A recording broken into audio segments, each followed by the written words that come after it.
यह कहानी उन दिनों की है जब काशी विद्वानों और धार्मिक नेताओं का प्रमुख केंद्र माना जाता था। वहीं गुरु रविदास जी अपने भक्ति मार्ग और सच्चे उपदेशों से समाज को बदलने का प्रयास कर रहे थे। लेकिन समाज के कुछ लोग उनकी महानता को नहीं समझ पाते थे। खासकर काशी के उच्च जाति के 700 पंडित, जो स्वयं को सर्वश्रेष्ठ विद्वान और धार्मिक ज्ञानी मानते थे। पंडितों की सभा में हर रोज एक ही चर्चा होती थी। कैसे इस मोची गुरु रविदास की प्रतिष्ठा को खत्म किया जाए।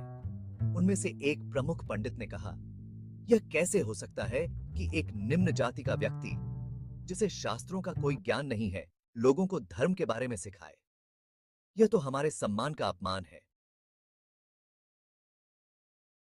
दूसरे पंडित ने सहमति जताते हुए कहा, हमें उसे काशी बुलाना चाहिए और उसे शास्त्रार्थ की चुनौती देकर अपमानित करना चाहिए।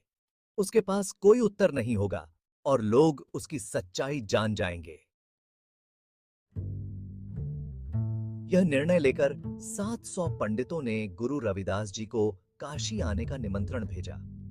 संदेश में लिखा था, गुरु रविदास जी, हम सुनते हैं कि आप धर्म और भक्ति का प्रचार कर रहे हैं। यदि आप सचमुच ज्ञानी हैं, तो कृपया काशी पधारें और हमारे साथ शास्त्रार्थ करें। यदि आप हमें पराजित कर पाए, तो हम आपको स्वीकार करेंगे, नहीं तो आपको अपनी झूठी प्रतिष्ठा त्यागनी होगी। गुरु रविदास जी ने संदेश पढ़ा और मुस्कुराते हुए अपने शिष्यों से कहा, ईश्वर की मर्जी हमेशा भलाई की होती है। मुझे घमंड तोड़ने का कोई शौक नहीं, लेकिन शायद अब समय आ गया है कि सत्य का प्रकाश उन पंडितों के दिलों तक पहुंचे। चलो, हम काशी चलते हैं। काशी में एक विशाल सभा आयोजित की गई, जहां 700 पंडित अपने सारे शास्त्रों के साथ तैयार बैठे थे। वे यह दिखाना चाहते थे कि उनकी विद्वता और ज्ञान का कोई मुकाबला नहीं है। लोग भी बड़ी संख्या में इकट्ठा हुए थे, यह देखने कि क्या यह मोची सचमुच इन महान विद्वानों के सामने टिक पाएगा। जब गुरु रविदास जी सभा में पहुंचे, तो पंडितों के प्रमुख ने उन्हें उपेक्षा भरे स्वर में कहा, तो आप ही वह गुरु हैं जिनकी ख्याति हर जगह फैल रही है। क्या आप जानते हैं कि काशी विद्वानों का स्थान है और यहाँ केवल ज्ञानी लोग ही आ सकते हैं? आपको अपने आप पर इतना घमंड क्यों है कि आप हमें चुनौती देने आए हैं? गुरु रविदास जी ने विनम्रता से उत्तर दिया, मुझे किसी प्रकार का घमंड नहीं है महात्माओं। मैं केवल ईश्वर की भक्ति में विश्वास रखता हूं और वही सच्चा ज्ञान है। शास्त्रों का अध्ययन ज्ञान का एक भाग है, लेकिन सच्चा ज्ञान भगवान की कृपा और हृदय की शुद्धता से आता है। पंडितों ने व्यंग्यात्मक हंसी के साथ शास्त्रार्थ प्रारंभ किया। उन्होंने गुरु रविदास जी से कई कठिन और जटिल शास्त्रीय प्रश्न पूछे, यह सोचते हुए कि गुरु जी उन प्रश्नों का उत्तर नहीं दे पाएंगे।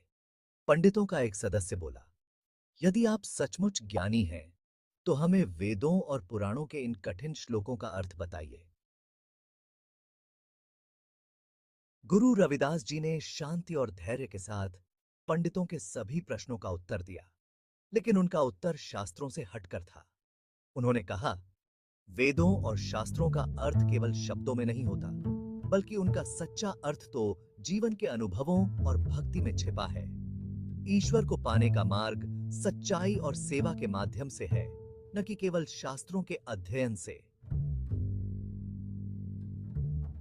गुरुजी की बातों में इतनी गहराई और सच्चाई थी कि 700 पंडित, जो पहले उन्हें अपमानित करने आए थे, अब मौन थे।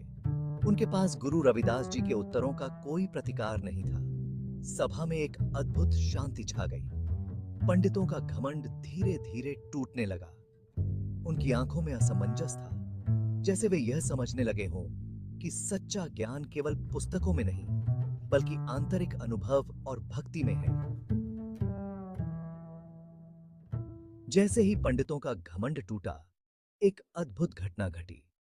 भगवान की कृपा से एक दिव्य प्रकाश उस सभा में प्रकट हुआ। सभी ने महसूस किया कि यह कोई साधारण सभा नहीं, बल्कि ईश्वर की लीला थी। पंडितों के मुख से केवल एक ही बात निकली, हमने गुरु रविदास जी को गलत समझा। सच्चा ज्ञान वही है जो जीवन को बदल दे, और वह ज्ञान गुरु रविदास जी के पास है। प्रमुख पंडित ने गुरु रविदास जी के चरणों में गिरते हुए कहा, हमें माफ कर दें गुरु जी। हमने आपके प्रति जो घमंड और अपमान दिखाया वह हमारी अज्ञानता थी। आपने हमें सच्चा मार्ग दिखाया है। अब हम समझ गए हैं कि जाति या वर्ग से कोई बड़ा नहीं होता, बल्कि सच्चाई, प्रेम और भक्ति ही सच्चा मार्ग है। गुरु रविदास जी ने उन्हें उठाते हुए कहा, भगवान की मर्जी थी कि आप सबको आज सच्चाई का एहसास हो। कोई भी व्यक्ति बड़ा या छोटा नहीं होता, केवल उसके कर्म और भक्ति ही उसे ऊंचा बनाते हैं। अब आप सब प्रेम और समर्पण का मार्ग अपनाइए और समाज में समानता का संदेश फैलाइए। गुरु रविदास जी की यह शिक्षा आज भी समाज के लिए प्रेरणा है। उनका उपदेश हमें बताता है कि घमंड और अहंकार हमें सच्चे मार्ग से भटका सकते हैं, लेकिन जब हम प्रेम, भक्ति और सच्चाई का पालन करते हैं, तभी हमें ईश्वर की सच्ची कृपा प्राप्त होती है। तभी इस घटना ने पंडितों का घमंड चूर-चूर कर दिया और उन्होंने गुरु रविदास जी के प्रति अपनी भक्ति और सम्मान प्रकट किया। यह कथा हमें यह सिखाती है कि सच्चाई, सेवा और भक्ति का मार्ग ही सबसे श्रेष्ठ है, और चाहे हम कितने भी ज्ञानी या विद्वान क्यों न हो, घमंड का कोई स्थान नहीं होना चाहिए।